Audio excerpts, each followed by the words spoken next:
All right, guys, I'm Sebastian Milo here with the Boxing Mob, and I'm here with Wendy, the Haitian Fire Toussaint. Wendy, how you doing? Doing good. Thank you to having me tonight. Thank you. Of course. So, Wendy, let's start from the beginning. Talk to me about your journey from Haiti to how you came about representing Huntington, New York, of all places. That's been a long, long road. Yeah, I'm from here. I'm from Haiti. I'm Haitian, and I literally start boxing in French Guyana. This is where I start to learn boxing in French Guyana, like as an amateur. So I start to in French Guyana, and then since I never stopped, until I come to America. You did mention, French Guyana, you started boxing at a young age. I read also that you were traveling a lot with the team, with the amateurs, and it led you to, moving to the US to pursue better opportunities. But how would you say, because a lot of people don't get those early experiences of going from different country to fight. How has that experience shaped your passion for boxing? Well, I'm gonna is my motivation. I never give up. I'm not gonna say that was easy. That was very difficult. But but something in me that I am able to adapt with any situation. I am able to adapt, and that what this is what that was working for me. So when I come to America and I see what was different, I say, okay, I'm going to work on that, and then I never stop. And I'm working very hard to stay on the top with those guys that better than me, and like I said, I never stop, and that's why I'm here right now. Of course, you got to have a plan and obviously you're going to get there, and you Yeah, learn from those below and those above, of course. Obviously, to me, it's always been very interesting. Obviously, the Haitian Fire, it's such a cool nickname. But how did that nickname come about? Like, explain the nickname to me. well, the nickname is a very the Haitian fire. It's like because I am an explosive guy. Every time I'm fighting, I bring fire. I mean, if you can watch my fight, and you will understand why. Every time I'm inside the ring, I feel comfortable, and then I'm like a fire. I'm burning, and then and that's why when you see my first fight, and you see this guy the way he's fighting, well, we should give like a nickname like that, and this is where the nickname coming from. I'm like I'm a fire. I'm a fire. I'm really I'm really that guy. Oh, 100%. And yeah, I have seen that. You have a very, well, actually, I'll let you answer this one. But for those who haven't seen you, because I know the type of fighting style that you have, for those who haven't seen you or don't know you or haven't seen you live, how would you describe your fighting style? Well, because I've been like I said, I'm able to adapt with any type of fighter. I know how to press fighter. I know how to be technique. I know how to move. I can do it all. But that's depend of the opponent, But I like I said, I'm gonna say that I can do it all. I can attack. I can be the aggressor. I can be the guy that moving. I can do it all, and it's because I've been learning those stuff. But I can do it all. 100%. And you said earlier, you're always working, right? Now, stepping outside the ring for a second, aside from training, aside from fighting, what else does Wendy Toussaint do? I hear that you're a workaholic. Yeah. Listen, I working as a school bus driver. And I say, I have to work because when you don't make those big type of money those guys making. So you got to work, and it's not easy, but the same time that's keep me busy and focused, and I'm able to stay in shape. Even though I'm working, I always stay in shape. Go to the gym, training hard. Nothing changed. Nothing changed, and like I said, I'm able to adapt, even though sometimes it's difficult. That's keep. I think this is what keep me very strong because I'm working, I'm training, I take care of my family, all these things together, and that's keep me very motivation, give me a lot of motivation and very strong. No, 100%. It makes sense, hustle to survive, of course, but then also the motivation to get to that next level. Maybe those big paychecks one day, the big stage, of course. Here we go. Yep. Outside of the ring, just for a sec, keeping on that theme, in the ring, you're the Haitian Fire. You're a ball of fire, high energy, aggressiveness. But outside the ring, you seem pretty chill, calm, cool, But when you step back into the ring, how do you turn into somebody else? You know, how do you go from the cool, calm, collected guy outside the ring to the fire in the ring? How do you get in the zone before a fight? I'm training. When you're training hard, that's give you confidence. When you keep doing something very hard and you see the result, Yeah. you have to get this motivation, and that give you that drive, and you see the progress. You know, I see the progress in everything I do. When I'm sparring, when I'm running, when I'm doing everything, and especially for this fight, I'm excited. You know, I can see the progress. I see what is going to happen. So so that's why I'm able to adjust myself. I know when I'm inside and outside the ring is a little bit different, but still, when I go to the ring, hey, I know I'm a fighter. I have to be I have to mean business. You know, I have to take care of business. Yeah, you gotta have that mindset. And talking about mindset, look, going back a couple fights, you took on Ardreal Holmes on the Yeah. zone in his hometown in Detroit. It was stopped because of an unfortunate cut, you know. But prior to that, I mean, many, including myself, I thought you were winning convincingly. After a setback like that, one that really kind of cheated you out of a win and wasn't your fault, how do you bounce back mentally from something like that? Well, that's easy to bounce back because Andrew Holm is a.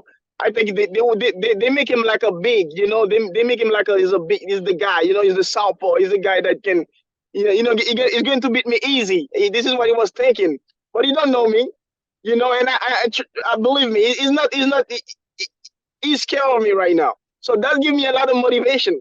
I know he's scared of me. I know he won't fight me again, you know, because I know him. So that's give me a lot of motivation. So that's easy for me to keep working hard because I know, hey, you see this guy, hey, he maybe have the belt, but the people know what happened. The people know, you know, I don't have to say anything. So those type of things give me motivation to keep training hard and coming back. And that's why look, I, I was hurt right here, but I went back right away. I already have one fight. I get another one. Where was Andre home after I fought again? He was not there. I think he got a fight coming up right now. But those guys, they don't have my strength. You know, they get one fight and then the rest. No, I'm staying here. I won't move, and that's giving me a lot of motivation. And you are right. I mean, he is fighting soon. I think he's top 15 in WBA. And I remember he got booed by his own hometown fans at that fight. There we go. So, I mean, obviously, look, you're looking forward to Kalunga first, but down the road, is that something? Let's say he's watching this. What's your message to Holmes? I mean, do you want that rematch? And why do you think you deserve it? I deserve it because the people know I deserve it, and he know that I want to fight. They protect him. I understand. They protect him. They try to make him look good, but you know, in boxing you can cheat. If you're good, you're good. People see, they're watching. You know, but I don't have nothing personal against him. You know, this is just boxing. We're just talking right now. He's a good guy. He's a good guy. I talked to him. You know, he's a nice guy. You know, but still, the people know. People that watch boxing, they know if you're about it or if you're not.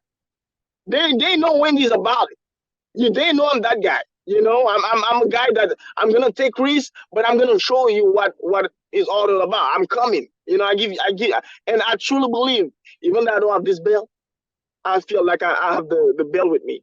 This is my feeling. I feel like I have two belts right now. This is Well, my feeling. hopefully in the future, obviously get that opportunity again, you know, because the people want it and, you know, everyone knows you deserve it, you know, so, but, after that, obviously you bounced back, you know, in your last fight, you took on Jamon Jones, you dominated him, simply put, you know, round 3 TKO. Now that you have Kalunga in front of you, defending your title, what can we expect in this fight from you? Beautiful things, you know, beautiful thing, explosive and technique and nice and sweet. You know, I respect him. Yeah, I respect my opponent. You know, every time I fight somebody, I give him respect. You know, this is me, but uh, uh, the treatment never changed. You know, I'm coming to the damage. You know, this. You know, I know he say he want to take my belt, something like that. Yeah, right. You know, that's nice. You know, but I've been there. I already know what he's feeling right now. So, you know, I respect him as a fighter, but he he's in trouble. You know, he's in trouble. 100%. And you said a little earlier that, you know, obviously from your sparrings and all that type of stuff, you've learned a lot of things and you know, continue to improve.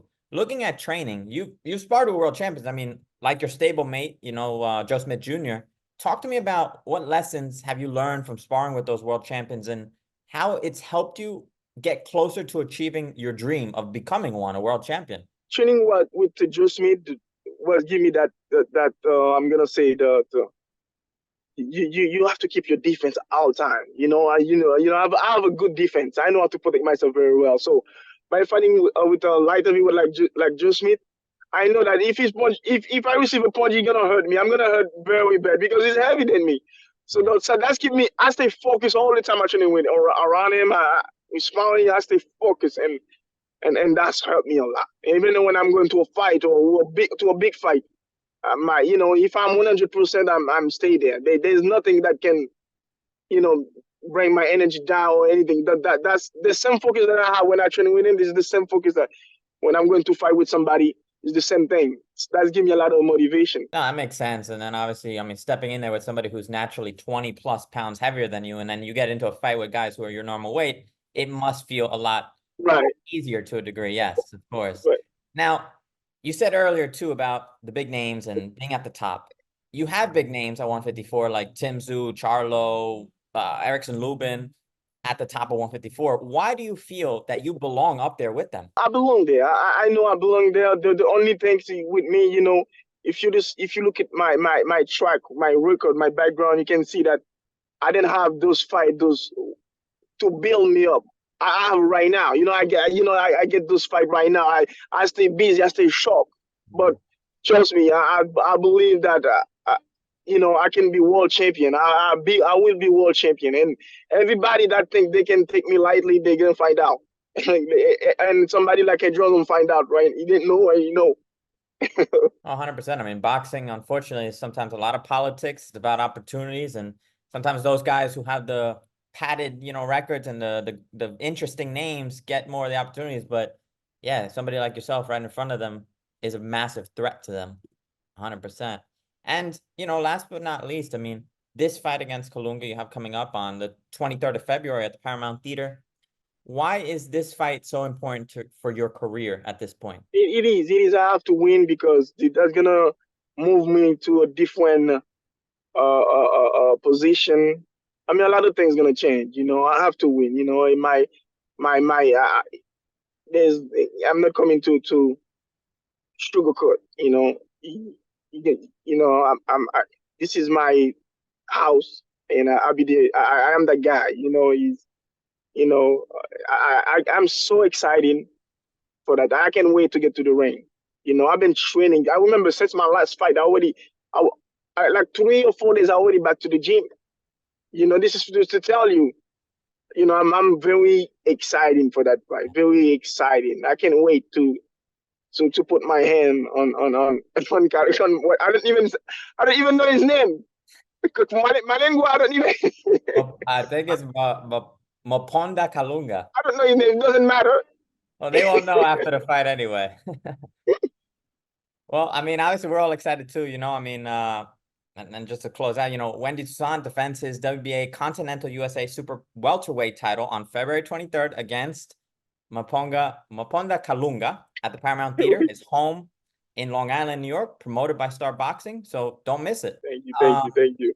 Wendy, I had one last question, actually. You talked about early on as an amateur from French Guiana to the US, like, fighting in different countries and stuff. And as a pro, correct me if I'm wrong, I think all your fights have been here in the US as a professional. Right. Choose, just a fantasy fight, pretty much. A dream place to fight anywhere in the world. Where would that be? Right now, right? I used to think in Vegas, but right now I would like to fight in Saudi Arabia. Oh yeah. This is the place, man. I'm telling you, this is the place, and I promise you, if I can get a fight over there, the people are gonna want to see me again. I can tell you, they're gonna want to see me again, because I'm gonna bring, like I said, I never change. I bring the fire.